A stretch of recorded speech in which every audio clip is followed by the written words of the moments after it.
Story की starting में हम देखते हैं कि क्लेयर के घर पर एक कुरियर आता है। उस कुरियर को तैयार होने के बीच में ही लेने आती है। किचन में पड़े हुए बॉक्स को देखकर वो कहती है कि ये क्या है। उसे नहीं पता, पर उसे एक न्यूज चैनल के लिए इंटरव्यू के लिए जाना था। इसके बाद उसका हस्बैंड उस पर रखा हुआ कार्ड पढ़ता है। उसकी वाइफ से कहता है कि माइल्स ने कुरियर किया है। यहाँ पर इंटरव्यू शुरू होते ही हमें पता चलता है कि क्लेयर एक गवर्नर है। कोविड चल रहा था और इसी वजह से वर्क फ्रॉम होम ही वो कर रही थी।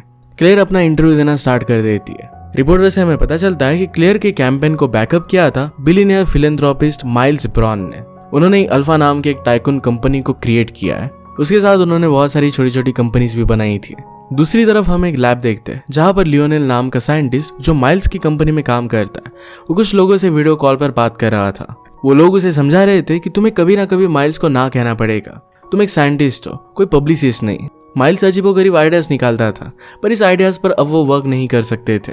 लियोनेल कहता है कि माइल्स एक जीनियस है और उसके आइडियाज पर काम करना चाहिए। लियोनेल कहता है कि माइल्स मुझे कभी भी आधी रात को आइडियाज फैक्स करता है।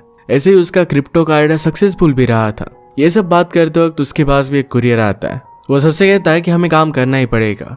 सब लोगों ने कहा कि अगर चीजें फेल हो गए तो तुम्हें इसकी रिस्पॉन्सिबिलिटी लेनी पड़ेगी। इसके बाद हमें क्लेयर टीवी पर दिखाई जाती है जहाँ दूसरी तरफ पार्टी चल रही थी। यहाँ पर हम बर्डी को देखते हैं जो कहती है कि वो बहुत ही बोर हो चुकी है। पेग फिर वहां पर वैसे ही कुरियर लेकर आई जो हमारे प्रीवियस दो कैरेक्टर्स के पास आया हुआ था। पेग बर्डी को मोबाइल नहीं यूज करने दे रही थी क्योंकि बर्डी हमेशा कुछ ना कुछ ट्वीट कर देती है। वो एक सेलिब्रिटी है और ये अच्छा नहीं है। वो भी ये वुडन बॉक्स देखती है। इसके बाद क्लेयर लियोनेल से फोन पर बात कर रही थी। वो इस चीज को खोलने की बात कर रहे थे जो खुल नहीं रहा था। तभी क्लेयर को बर्डी का कॉल आता है और उसे कॉन्फ्रेंस पे लेती है। उसे भी समझ में नहीं आ रहा था कि उसे ओपन कैसे किया जाए। सब लोग फिर मिलकर इसे फिगर आउट करने की कोशिश कर रहे थे। पैरेलल में हम हमारे और एक मेन कैरेक्टर को देखते हैं जिसका नाम था डूग। वो एक यूट्यूब पर लाइव वीडियो कर रहा था। वो अपने व्यूअर से बात कर रहा था। तभी उसकी गर्लफ्रेंड को भी हम देखते हैं। तभी उसकी मॉम उसे बुलाती है। उसे इग्नोर कर फिर से अपनी लाइव वीडियो पर फोकस कर रहा था। मॉम ने उसे फिर से बुलाया पर वो इग्नोर करता है तो उसकी मदर आकर उसे डायरेक्टली एक थप्पड़ मार देती है। इसके बाद डूग लोगों को सॉरी कहकर अपनी माँ के पास जाता है। वो कहती है कि तुम्हारे लिए एक बॉक्स आया है। इसके बाद फिर ड्यूक बर्डी को कॉल करता है। कहता है कि मेरी मदर ने बॉक्स को ओपन कर दिया है। ये एक स्टूडियोग्राम है। अगर हम इसे किसी और तरीके से देखते हैं तो हिडन चीजें हमें यहाँ पर दिख सकती है। उसमें हिडन मैसेज लिखा जाता है। एक सही तरीके से देखने के बाद सब लोगों को फिर इसे खोलने का बटन मिल जाता है। इसके बाद लियोनेल और सब लोग बॉक्स को ओपन करते हैं तो वहां पर उन्हें कई सारे पजल्स मिलते हैं। कुछ पजल्स में चेस बोर्ड था, कुछ पजल्स में म्यूजिक था, कुछ पजल में इस बॉक्स को नॉर्थ में घुमाना था। सारे पजल सॉल्व करने के बाद आखिर में सिल्वर का एटॉमिक नंबर डालने के बाद बॉक्स खुल जाता है। इसमें से उन्हें कार्ड मिलता है। इस कार्ड में माइल्स ने सब लोगों को उसके आइलैंड पर वीकेंड एंजॉय करने के लिए बुलाया था। इसमें उनके साथ एक गेम खेलने वाला था। इसमें उसकी खुद की मर्डर मिस्ट्री सॉल्व करने के लिए कहता है। इसके बाद हम एक लड़की को देखते हैं। उसके पास भी वैसा ही बॉक्स आया था। वो उसे सॉल्व नहीं करती तो डायरेक्टली हथौड़े से तोड़ देती है। उसके अंदर का लेटर पढ़ती है। इसके बाद हम एक बहुत ही अच्छे डिटेक्टिव ब्लैंक को देखते हैं। वो अपने फ्रेंड्स के साथ अमंग अस खेल रहा था पर उसके दोस्त पहचान जाते हैं कि वही इम्पोस्टर है। वो फिर बहुत ही फ्रस्ट्रेटेड हो जाता है। कहता है कि लॉकडाउन की वजह से मैं घर पर हूँ तो मेरे ब्रेन को गंज लग चुका है। उसे कुछ ना कुछ तो केस चाहिए, काम चाहिए ताकि उसका ब्रेन अच्छी तरीके से काम कर सके। उसे ये बॉक्स मिला था तो फिर वो एक डॉग के पास पहुंच जाता है। वहीं पर सब लोग भी आ जाते हैं। उनके पास एक क्रूज से एक आदमी आता है और उनके मुंह में एक मेडिसिन देता है ताकि इस आइलैंड पर सब लोग फिर सेफ रह सके। फाइनली वहां पर वो बॉक्स तोड़ने वाली लड़की भी आ जाती है। सब लोग फिर एक बोर्ड में बैठकर वहां से चले जाते हैं। हमें फिर लियोनेल और ब्लैंक की बातों से उस लड़की का नाम कसांड्रा पता चलता है। उसे फ्रेंड्स एंडी कहते हैं। एंडी और माइल्स ने साथ में अल्फा क्लब की शुरुआत की थी। इसके बाद वो किसी रीजन से अलग हो गए थे। वहां पर थोड़ी देर बाद फिर हमें माइल्स का आइलैंड दिखाया जाता है। वहां पर सब लोग उतरे और माइल्स सबसे मिलता है। यहाँ पर ब्लैंक और एंडी एक दूसरे को इंट्रोड्यूस करते हैं। इसके बाद हम देखते हैं कि माइल्स के घर पर एक एक्चुअल ग्लास ओनियन बना हुआ था। वो कहता है कि यूजुअली यहाँ पर 50 लोगों का स्टाफ होता है पर मैं आप सब लोगों के साथ टाइम स्पेंड करना चाहता था, इसी वजह से उन्होंने सबको घर भेज दिया है। वो फिर सब लोगों को उनके रूम देता है। उनके हाथों में जो ब्रेसलेट था वो उनकी रूम की कीज थी।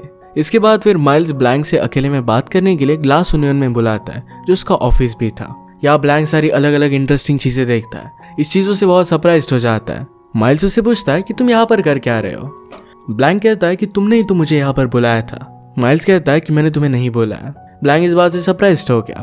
ब्लैंक उससे कहता है कि तुमने लोगों को जो बॉक्सेस भेजे थे क्या इन बॉक्सेस को फिर से रिकंस्ट्रक्ट किया जा सकता है। बॉक्सेस सिर्फ 5 ही बनवाए गए थे और 5 ही इन्विटेशंस थे, यानी कि किसी ने बॉक्स को फिर से रिकंस्ट्रक्ट कर फिर उसे ब्लैंक को भेजा था। इसके बाद फिर माइल्स ब्लैंक को ऑफिशियली इनवाइट करता है उसकी मर्डर मिस्ट्री सॉल्व करने के लिए। ब्लैंक तो वैसे भी एक वर्ल्ड क्लास डिटेक्टिव था ही। नेक्स्ट सीन में सब लोग पूल के मजे रह रहे थे। ब्लैंक भी वहां पर अपने स्विमिंग क्लॉथ में आ जाता है। वो सब पार्टी करने लगते हैं। बर्डी और पेक की बात चल रही थी। बर्डी माइल्स के पास्ट को मेंशन करते हुए कहती है कि माइल्स सबसे पहले मेरे पास आया था जब वो कुछ भी नहीं था। उसे बिलीव नहीं हो रहा था कि वो मुझसे मिल रहा है। उसे माइल्स को वैसे फिर से एक बार देखना है। सब लोग बात कर रहे थे तो उनके पास ब्लैंक आकर उनसे बात करने लगता है। ब्लैंक उससे पूछता है कि डिसरप्टर्स का मीनिंग क्या है। माइल्स उसे इसका मीनिंग समझाता है। कहता है कि ऐसे लोग जो सिस्टम को ब्रेक कर सकते हैं। इसके बाद वहां पर एंडी आ जाती है। कहती है कि वाह तुमने क्या स्पीच दी। फिर वो सब कुछ बताने लग जाती है। कहती कि सबको पता है कि लियोनेल किसके लिए काम करता है। सबको पता है कि इसने क्लेयर के कैंपेन में पैसे लगाए थे। सबको पता है कि किसने बर्डी के स्वीटी पैंट्स में इन्वेस्ट किया था। इसी तरीके से ड्यूक को ट्विच से यूट्यूबर बनाने में भी तुम्हारे ही हाथ था। सब लोगों को सिर्फ तुमने ही सपोर्ट किया था, बाकी लोगों ने कुछ किया नहीं था। ये कहकर वहां से चली जाती है। इसके बाद माइल्स सबको रात में डिनर के लिए 8 बजे बुलाता है। यहाँ पर माइल्स को बर्डी का नाम खराब होने से बचाने के लिए उसके पीछे जाती है, लेकिन वो उसमें उसकी कोई भी मदद नहीं कर सकता था। इसके बाद हम ड्यूक को देखते हैं कि उसकी गर्लफ्रेंड विस्की अब माइल के साथ इंटीमेट हो रही थी। ये देखकर वो बहुत गुस्सा हो जाता है। ड्यूक को ये सब देखते हुए दूर से ब्लैंक भी देख रहा था। और रात में सब लोग मिलकर माइल्स के यहाँ पर आते हैं। यहाँ पर बहुत सारी एंटीक चीजें रखी हुई होती है। वो सब लोगों को उनकी ड्रिंक्स देता है। क्लेयर वहां पर बड़ी हुई मोनालिसा पेंटिंग को पॉइंट आउट करती है। माइल्स कहता है कि फ्रांस को जरा पैसों की जरूरत थी तो मैंने उनकी हेल्प कर दी और इसके बदले में उन्होंने मुझे मोनालिसा पेंटिंग रखने के लिए दी थी। बचपन में जब भी मैं इस पेंटिंग को देखता था तो इससे मुझे बहुत इंस्पिरेशन मिलती थी। इस पेंटिंग की उसे सिक्योरिटी भी दिखाता है। इसके बाद उसने सब लोगों को हाइड्रोजन फ्यूल सेल दिखाई। वो कहता है कि इससे कार्बन इमिशन नहीं होगा, ये लिटरली सी वाटर से बनी है। इतना सा छोटे से फ्यूल में बहुत कुछ चल सकता है। इस फ्यूल को लॉन्च करने वाला था। इस बात पर लियोनेल नाराज हो गया। तो कहता है कि इस जैसी चीज को 2 साल तक टेस्ट करना चाहिए, इसी के बाद तुम इसे आउट कर सकते हो। माइल्स कहता है कि ये पूरी जगह हाइड्रोजन फ्यूल पर ही चल रही है, ये ऑलरेडी टेस्टेड है।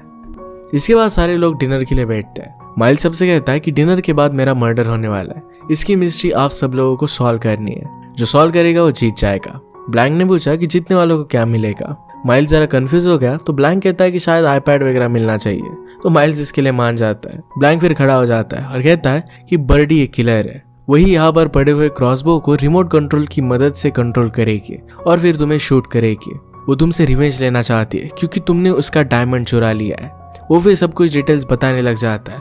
वो कहता है कि पहले इस सीट की अरेंजमेंट को देखो, जहाँ पर एक क्रॉसबो डायरेक्टली तुम्हारी तरफ पॉइंट किया गया है। एक विंटेज कंपनी जेहॉक का है। इसके बाद उसने बर्डी के रूम के बारे में भी बताया। इस क्राइम की मोटिव की हिंट ये पुल के पास पड़े हुए मैगजीन्स में था। उस मैगजीन्स में बर्डी ने वही डायमंड पहना हुआ था। ब्लैंक ने पूरी मिस्ट्री वहीं पर सॉल्व कर दी थी। माइल्स फिर इस पर बहुत गुस्सा हो जाता है। ब्लैंक कहता है कि मुझे पता है कि तुम गुस्सा हो। माइल्स ने कहा कि मैंने इतना सब कुछ किया था, ये प्लान करने के लिए मैंने बहुत सारे पैसे खर्च किए थे, तुमने सब कुछ पानी में डुबा दिया। ब्लैंक ने कहा कि मैंने तुम्हारा प्लान जानबूझकर बिगाड़ा। तुमने glass onion as a metaphor बनाया। यहाँ पर बहुत सारे लेयर्स है पर अंदर सेंटर पूरा नजर में आता है। तुम्हारी रिलेशन इन सब लोगों के साथ कॉम्प्लेक्स है, इस क्रिस्टल की तरह। तुमने जानबूझकर इन सब लोगों के माइंड में तुम्हारे मर्डर की बात घुसाई। और यहाँ पर ब्लैंक धीरे धीरे सारे लेयर्स खोलने लगता है। वो कहता है कि तुम उन लोगों को सही तरीके से ट्रीट नहीं करते। क्लेयर के अपोनेंट को सपोर्ट करने की तुमने उसे धमकी दी थी ताकि पावर प्लांट के लिए वो मंजूरी देते। इसके बाद वो बार्डी को जानबूझकर बदनाम करना चाहता है ताकि इन्वेस्टर्स में वो बच सके। आखिर में उसे ड्यूक के गर्लफ्रेंड के बारे में पता था कि क्यों वो उसे मारना चाहेगा। इसके बाद हम देखते हैं कि सारे लोग दारू पीकर धूत हो चुके थे।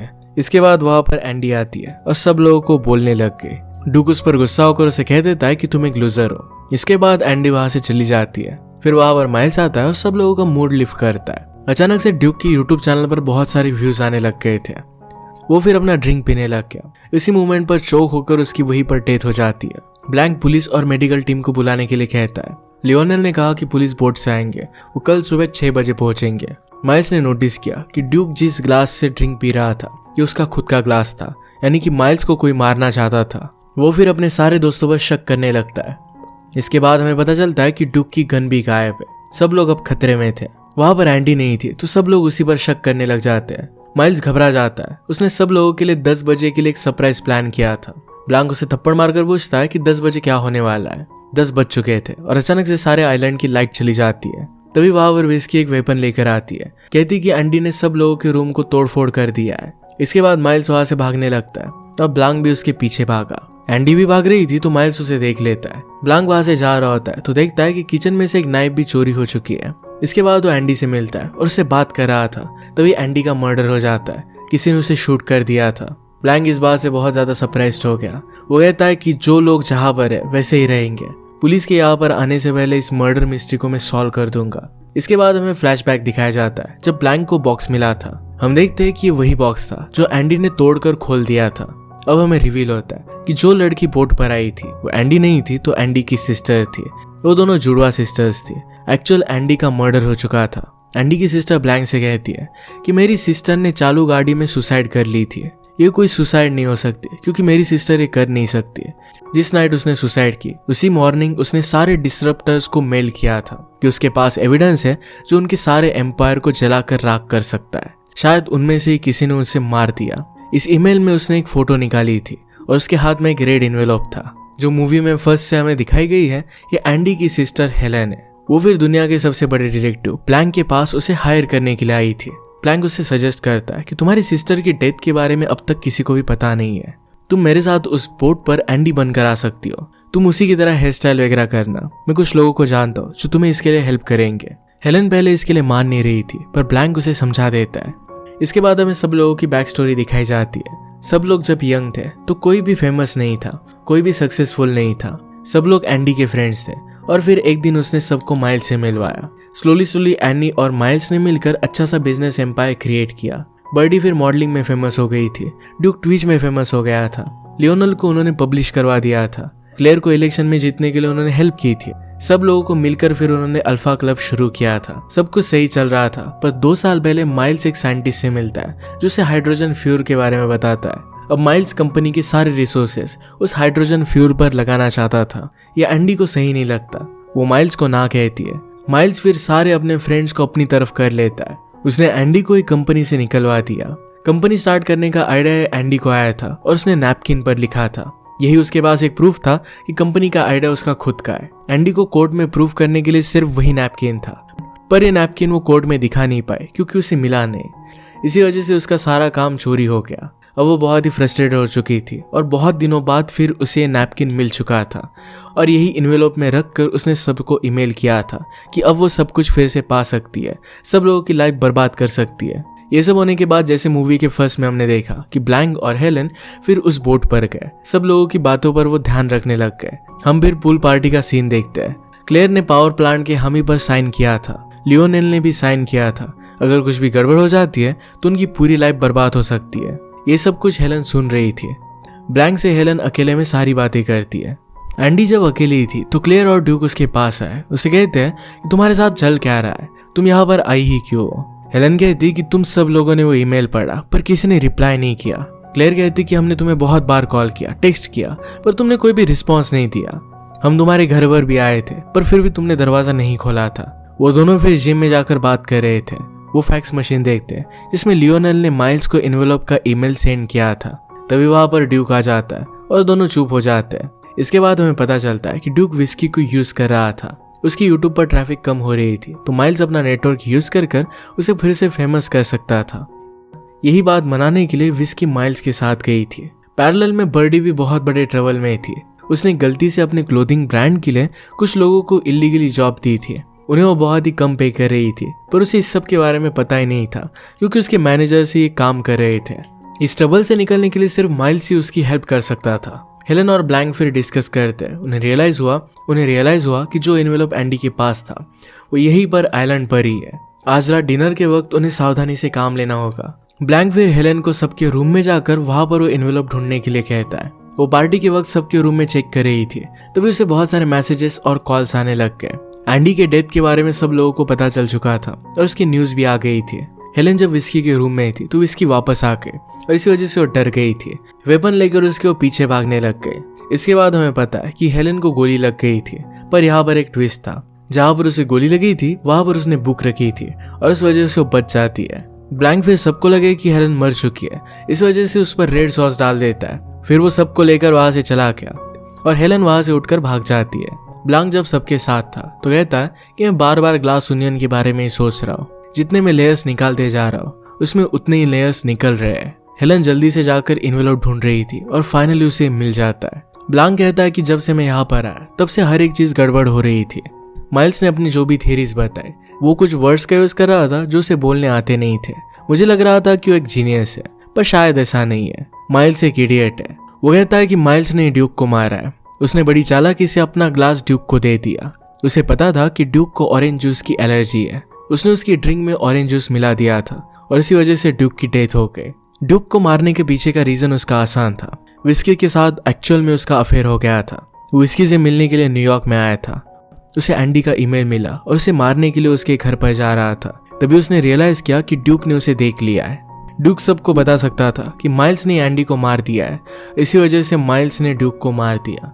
अब इस सारी थ्योरी का एविडेंस सिर्फ वो नैपकिन ही था। माइल्स से नैपकिन छीन लेता है और उसे जला देता है। हेलन ब्लैंक से कहती कि क्या अब हम कुछ भी नहीं कर सकते। ब्लैंक कहता है कि सिर्फ वही एविडेंस था। इसके बाद वो हेलन को एक इशारा देता है और फिर वहां से जाने लग गया। ब्लैंक के पास माइल्स का हाइड्रोजन फ्यूल था, ये उसने अब हेलन को दे दिया था। हेलन एक एक कर हर एक चीज को तोड़ने लग गई। वो फिर हाइड्रोजन फ्यूल को ही लेकर वहां पर आग लगा देती है।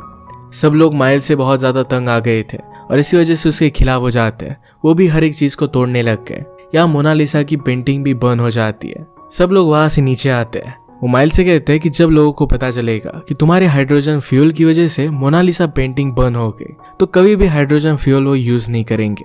तुम्हारी बहुत ज्यादा बदनामी हो जाएगी। इसी के साथ साथ एंडी के मर्डर के लिए अब वो गवाही देने के लिए रेडी हो गए थे। माइल्स अब पूरी तरीके से बर्बाद हो गया था और इसी के साथ ही मूवी एंड हो जाती है। अगर आपको एक्सप्लेनेशन अच्छा लगता है तो प्लीज लाइक और कमेंट जरूर कर दीजिएगा। मैं बहुत सारी मूवीज लेकर आता रहता हूँ, तो प्लीज चैनल को सब्सक्राइब कर दीजिए और बेल नोटिफिकेशन आइकन देना मत भूलिएगा। मूवी से मिलेंगे और एक नए मूवी के साथ। तब तक के लिए थैंक यू और आप अपने आप का ख्याल रखिए।